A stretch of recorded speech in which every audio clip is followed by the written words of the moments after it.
Olá, 16 de dezembro de 2016, sexta-feira.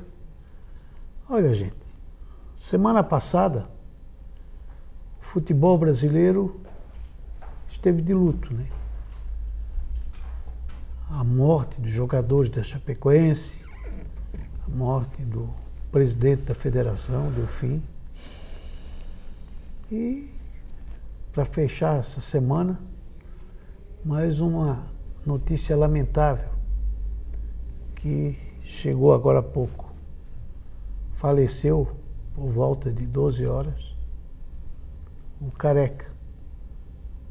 Careca, ex-jogador da equipe do Marcílio Dias, fez parte de grandes equipes do futebol de Santa Catarina e de grandes equipes que o Marcílio montou. Jogou no Criciúma, jogou no Marcílio Dias e jogou aí para fora do Brasil.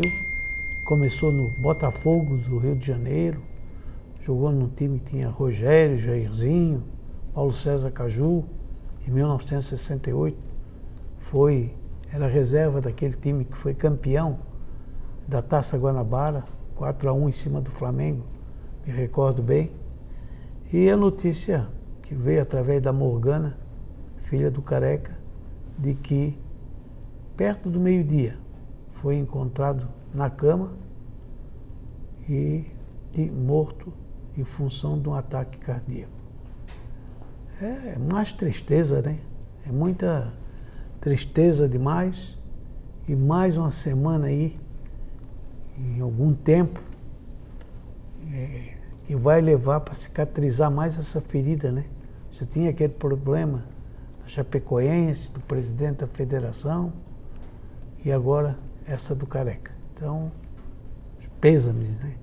A família do Careca, que era um parceiro da gente, e quase que todos os domingos vinha aqui no programa, participava, e perdemos mais um amigo. Fazer o quê, né? A vida. De onde menos se espera é que vem.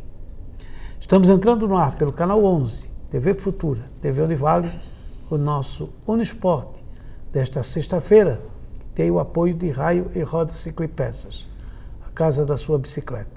Stefânio José Vanoli, 1008, e o telefone 3241-2809. Raio Rodas, que qualquer serviço que for realizado lá na Raio Rodas, qualquer compra, ganha um cupom e antes do final do ano, depois do Natal, vai concorrer a uma caminhonete 0 km importada. Ado Cardoso, boa tarde. Boa tarde, Zélio, boa tarde, amigos.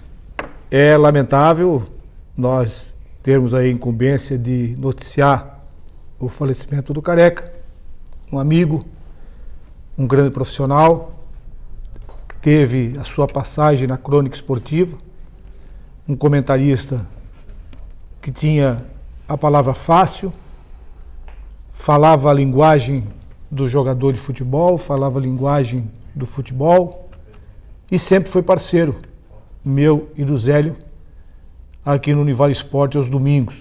E todas as vezes que convidávamos, ele estava sempre pronto a nos atender e principalmente falar daquilo que ele mais gostava e que ele sempre fez a vida inteira. Primeiro como jogador de futebol, depois como dirigente e a sua passagem na crônica esportiva. Lamentar a perda do Careca e dizer à família que todos nós estamos sentidos, mas eu tenho certeza absoluta que o Careca tinha esse desejo.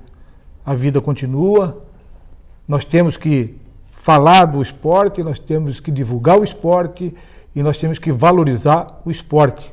E é exatamente isso que nós vamos fazer nesse programa de hoje, falando e dedicando a ele esse nosso programa para falar do esporte, acima de tudo, o esporte. O Elado, saiu aí aliás, falar um pouquinho de Marcílio Dias, conversei com o Mauro Pereira, que é vice-presidente executivo do Marcílio, saiu aí um boato de que o Itamar Schuller ia se apresentar em janeiro, que ia ser o técnico do Marcílio Dias. Aí o Mauro desmentiu e falou que o Marcílio Dias, no momento, ainda não está pensando em técnico para o profissional. Tem duas pessoas treinando aí, fazendo essa peneira do sub-15, sub-17. É o Tavinho ainda? Não, são diferentes, pessoas diferentes. Então é o Birubiru? Não, o Birubiru está coordenando junto com o Tony Gil. E tem 2 treinadores e um preparador de goleiro nessa equipe. Na base? Na base. E estão vendo ali o que vão conseguir apurar para botar aí no sub-15, sub-17, para disputar o Campeonato Catarinense, de 2ª divisão, né? Série B, de base, que começa no mês de março.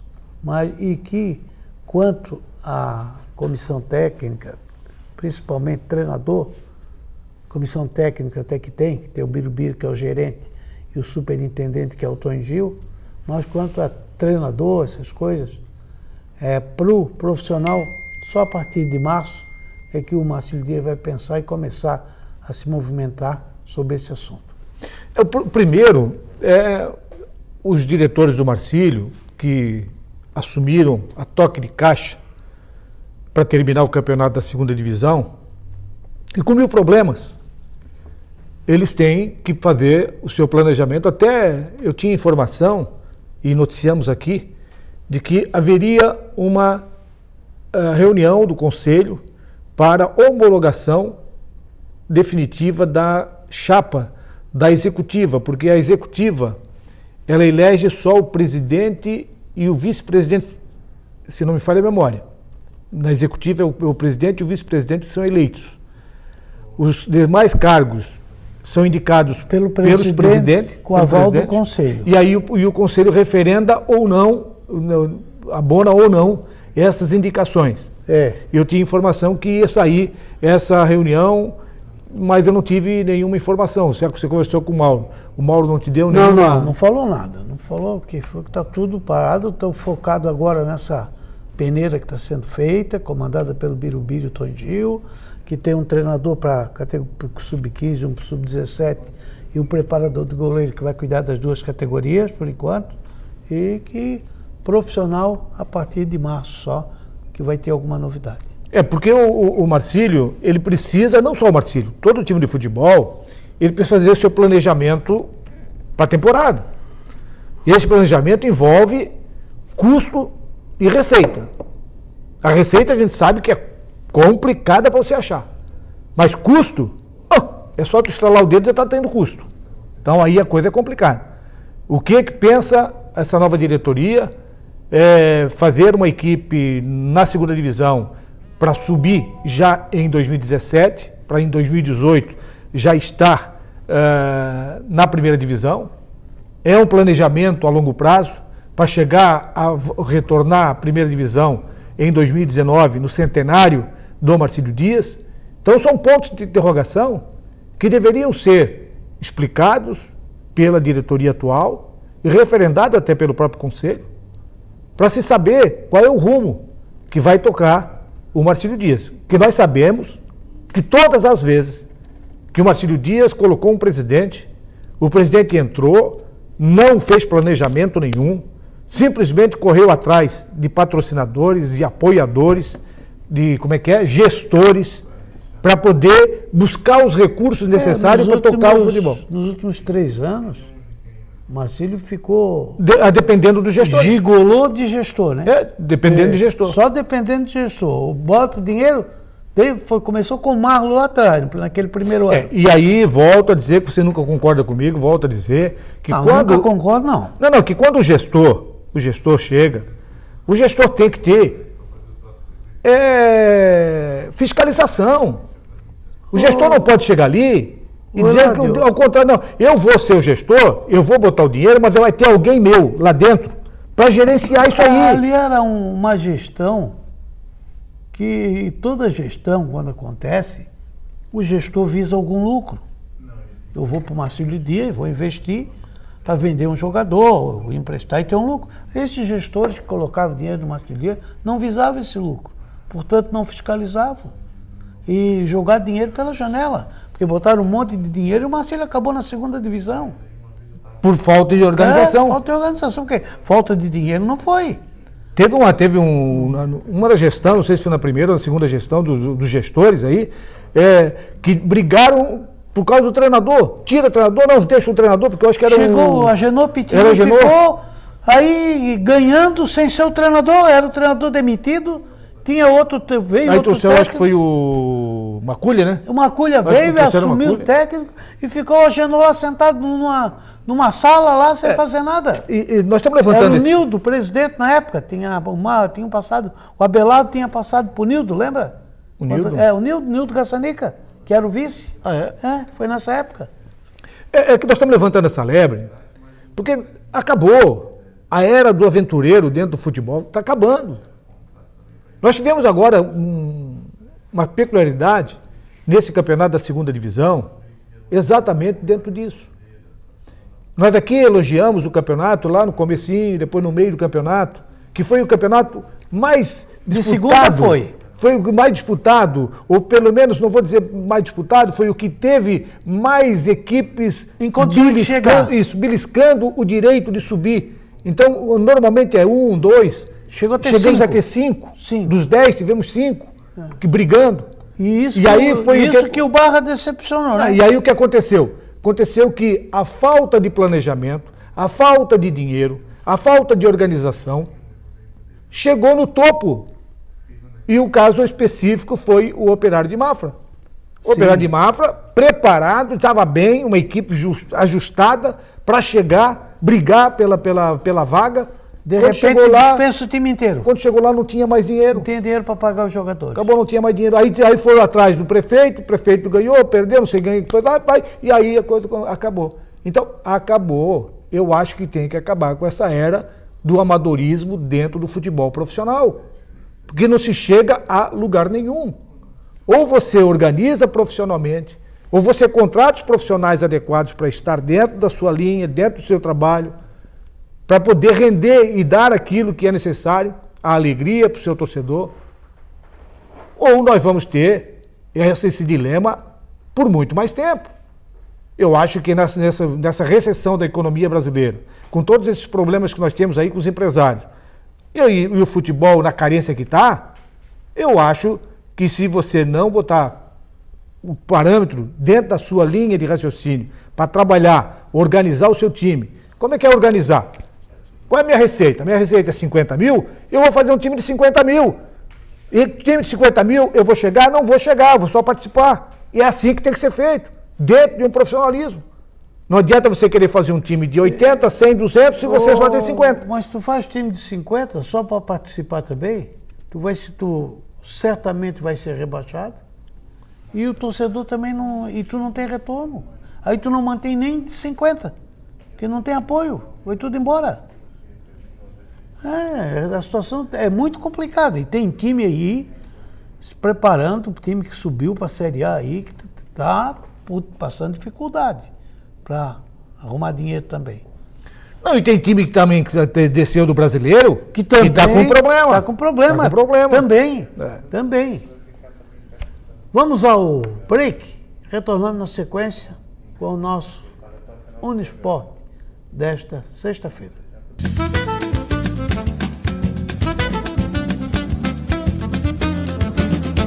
Estamos de volta com o Unisport. Mário Cardoso, quem que apoia esse segundo bloco do nosso Unisport? Esse segundo bloco tem apoio de Restaurantes Paraty, a sua casa fora de casa, servindo almoço de segunda a sábado, uma grande variedade de carnes e saladas e uma comida caseira. Fica ali na Avenida 7 de Setembro, na esquina do Centro Comercial Marcílio Dias. E saiu aí a Copa do Brasil. A Copa do Brasil, Eládio. E aí? Olha, a Copa do Brasil, eu até achei que ia dar mais de 150 times. Falava, não, vai aumentar a Copa do Brasil e tal. Aí foi noticiado agora e foi divulgado já a tabela da primeira fase da Copa do Brasil, onde vão estar envolvidos 80 equipes. São 10 grupos, com 8 equipes, cada grupo. Os jogos serão só de ida nessa primeira fase e na segunda fase. Isso quer dizer, dos 80, uma única rodada deixa 40 fora do circuito. Quem joga em casa, normalmente são os times considerados no ranking abaixo daquele que vai jogar na sua casa. Quem joga em casa tem que fazer gol. Se não fizer gol, tá fora. Tá fora. E fora, porque o empate favorece quem vai jogar lá. O empate favorece quem Antes quem é o visitante. tinha que ser 2 gols de diferença. Antes tinha que ser 2 gols diferentes. Agora já baixou para fazer o empate. Então essa primeira fase, nós temos aí no grupo 6 a presença do Avaí e a presença do Brusque. O Avaí vai jogar contra o Desportivo, lá em Espírito Santo. A única partida é lá. Então o Avaí não precisa fazer gol se não tomar, para poder passar para a fase seguinte.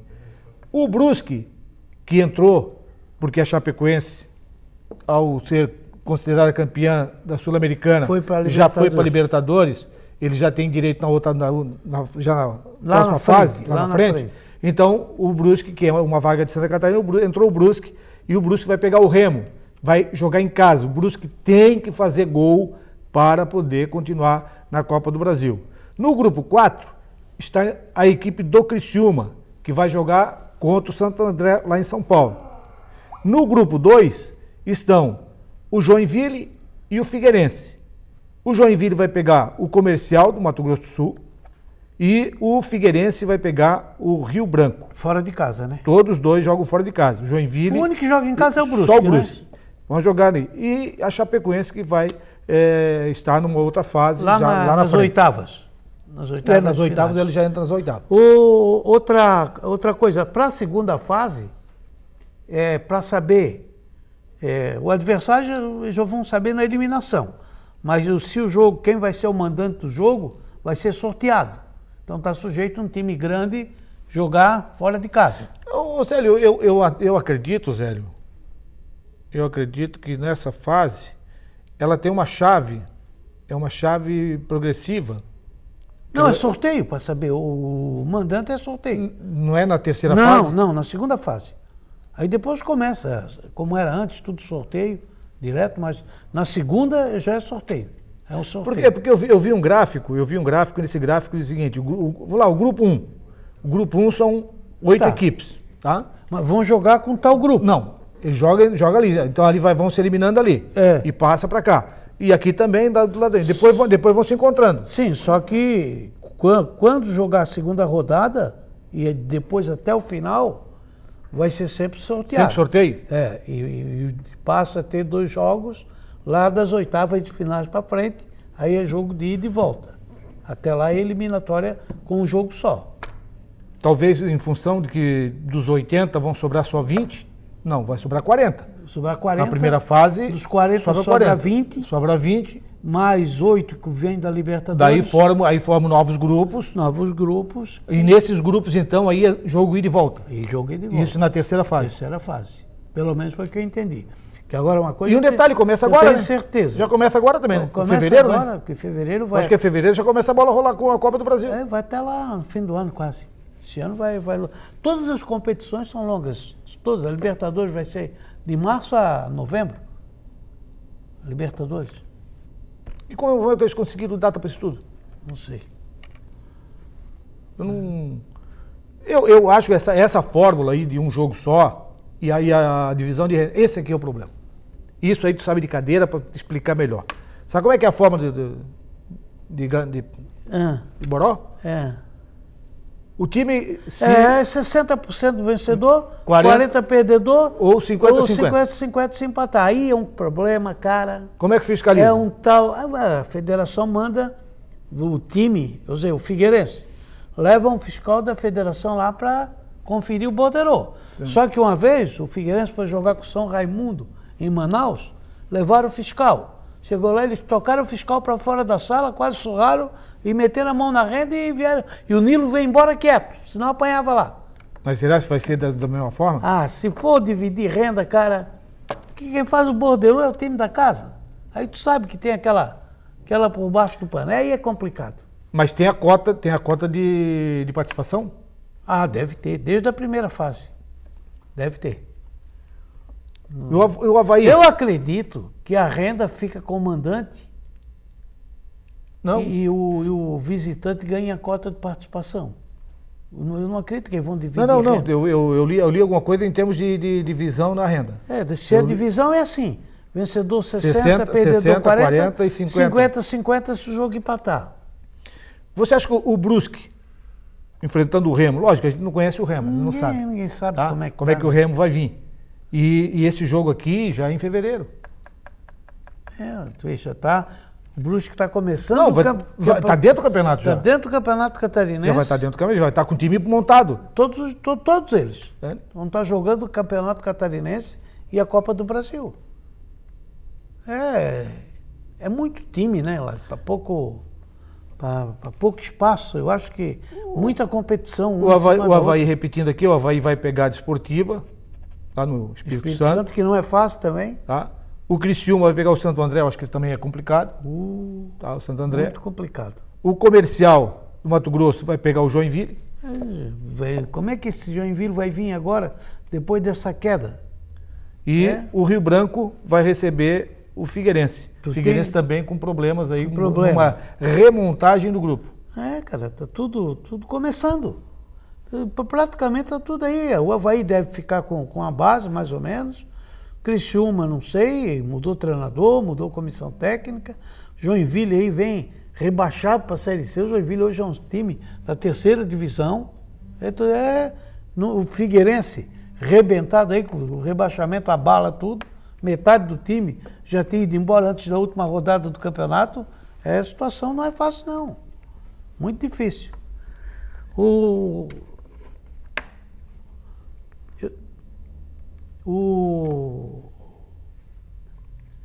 E o Barroso se apresentou ou não se Isso que eu apresentou? ia te dizer. Pelo que eu estou sabendo, tentei buscar... A única notícia que sabe é aquela que você recebeu do René. Do René, que assumiu. Só. Tem mais nada, não tem notícia nenhuma, não tem informação. Tentei com a Cris, não consegui falar. Então eu acho que ela deve estar de férias. Eu acho que está tudo de férias hoje, porque não se consegue falar com ninguém. O Adriano, tentei falar, também não consegui, fora de área. Então a gente não tem, felizmente, notícia do Barroso para trazer. E continua aí o temor. Eu conversei hoje com dirigentes do Clube Náutico Almirante Barroso. O negócio da eleição, né? Não.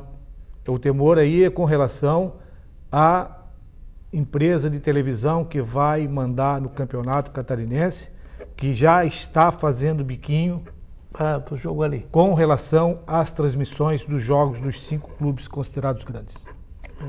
E já. Isso representa o quê? Investimento grande para deixar tudo dentro daquilo que eles precisam. O investimento para deixar dentro do que precisa hoje é maior do que a cota que eles vão receber. Não. Eles vão receber 300 mil. Não. Eu estou dizendo o seguinte, eu quero dizer para ti, o investimento que eles precisam ali para a televisão seria exatamente nas pontas, aquela para fazer a linha do impedimento ali, a câmera do impedimento. E eles estavam pensando em fazer com uma escada caracol a parte superior daquela cabine ali, onde tem as cabines hoje, lá em cima o pessoal de imprensa de televisão e embaixo tudo rádio. Então aí dá 2, 4, dá mais de 10 cabines de rádio ali. 10 é um número suficiente. Entendeu? Dá mais de 10 cabines de rádio ali. Porque também pouca... Se o pessoal de câmera passar para o piso superior, que para eles é até melhor, pelo ângulo que eles vão ter. E aquilo ali suporta, Eladio. Aquilo ali suporta. Não, Zélio, se você for fazer, é porque você vai ter que ter um laudo da engenharia, você vai ter um laudo do CREA. Aquilo ali foi preparado para isso. Você sabe que um dos laudos obrigatórios é o laudo do CREA para poder liberar o estádio. Não estou nem dizendo nem as cabines, não, estou dizendo o total de ampliação, tudo, mas eu estou dizendo, a televisão pode ser um grande entrave na vida do... Eu não vejo, se acontecer isso aí, Se a televisão bater pé e a televisão manda porque paga, tem contrato inclusive, eu acho que o destino do Barroso vai ser o estádio Doutor Ercílio Luz. É melhor jogar no Doutor Ercílio Luz do que jogar em Camboriú, do que jogar em Brusque, como os outros fazem aí. Eu não vejo outra solução. Vamos ver, vamos esperar e aguardar também, não vamos nos precipitar numa dessas aí, os caras conseguem lá fazer. Aí eu acho até que eles vão deixar fazer. em condições, porque seria até, por outro lado, lamentável também que o cara faça o investimento que fizer em grama sintética em tudo e não poder jogar ali. Exatamente. Gente, um abraço e até domingo, 21 horas com o nosso Univaso Esportes. Até lá. Fique aí com a imagem do nosso amigo Careca que infelizmente se foi. Um abraço, gente.